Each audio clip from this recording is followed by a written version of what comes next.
Success হতে চাই। কি রাসূল বলতেছেন, ইয়া মুআজ, তোমাকে কি দিনের খোলাসা বলে দেবো? জি ইয়া রাসূলুল্লাহ, বলেন। কোন রাসূল তার জিহ্বাটাকে বার করতেছেন এইভাবে, আর দেখাচ্ছেন, ইয়া মুআজ, তোমার জিহ্বাটাকে কন্ট্রোল করিও, তোমার এই জিহ্বাটাকে কন্ট্রোল করিও।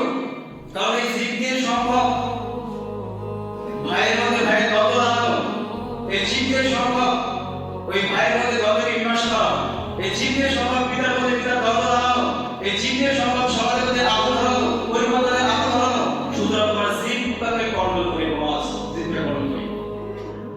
এই জিহ্বার মধ্যে কোনো রয়েছে না, এই জিহ্বাটা যদি যেভাবে ইউজ করবে সেভাবে ইউজ করতে পারবেন। এই জিহ্বা দিয়ে পিতা মাতার মধ্যে দ্বন্দ্ব লাগানো যায়, আবার দ্বন্দ্বকে মীমাংসা করা যায়। স্বামী স্ত্রীর মধ্যে ঝগড়া বাঁধানো যায়, আবার স্বামী স্ত্রীর ঝগড়া মীমাংসা করাও যায়।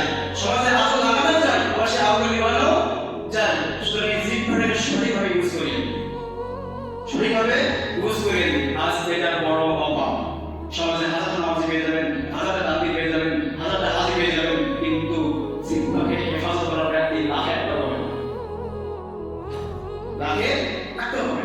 সুতরাং যে ধ্যান ছিলাম ইনশাআল্লাহ মাথায় রাখবো। যদি এই প্রকারের কামিয়াবি অর্জন করতে চান, এই ধ্যান হাদিস মাথায় রাখবো। আর যে 2 ঘন্টা বলে গেলাম, এগুলো মাথায় রাখবো। ইনশাআল্লাহ দেখবেন